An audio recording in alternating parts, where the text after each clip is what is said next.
As we start to say goodbye to winter, well, it's time to think about the next seasons ahead. Today marks exactly 100 days until the start of the Atlantic hurricane season.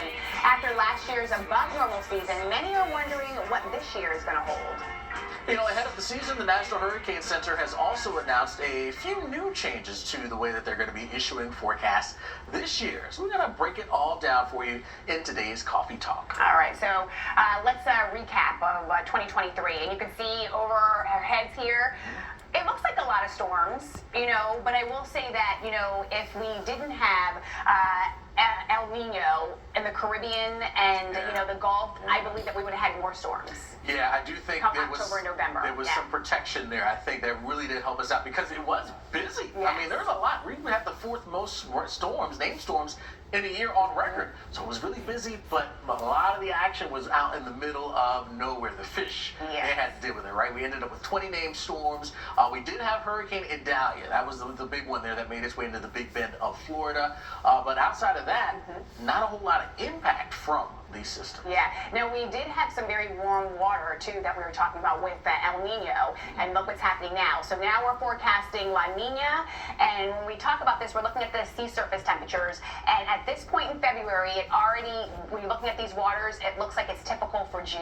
Yeah, so we're already running ahead of the schedule out there, so already priming things here in terms of these ocean temperatures, water temperatures, very, very warm ahead of schedule, which may set the stage for what we may be dealing with here for this up and coming season, because we're going to be transitioning here. The forecast is to transition from El Nino to La Nina. In fact, there is that forecast for you.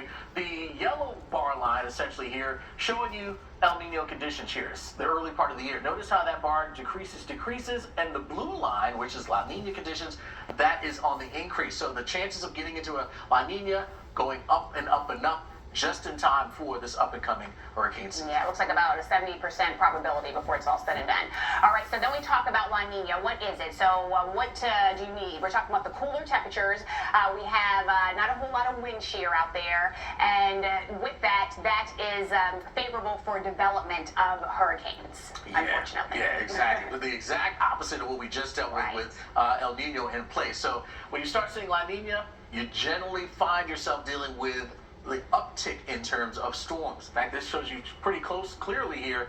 History going back to 1950, focusing on the orange line, those are the total storms in La Nina. It's about 14.2. That drops to 12.3 when there are neutral conditions.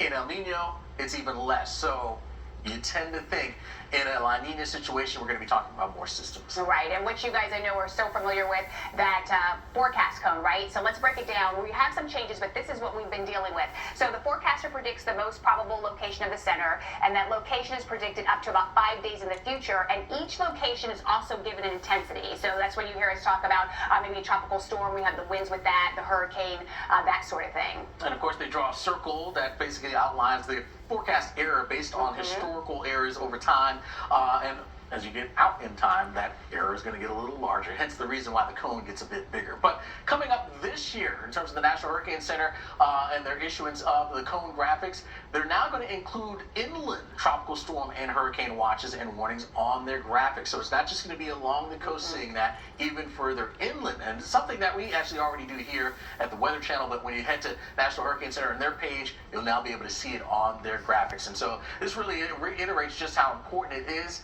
to really focus and not necessarily just on that cone, but what's going to be happening even outside of it. Yeah, and there are also some other changes this year, which include advisories in Spanish and watches and warnings issued on intermediate advisories, meaning that they will be provided more frequently. I like that. Yeah, exactly. The more information, the better to prepare people, right? Well, we want to revisit our question of the day, which is,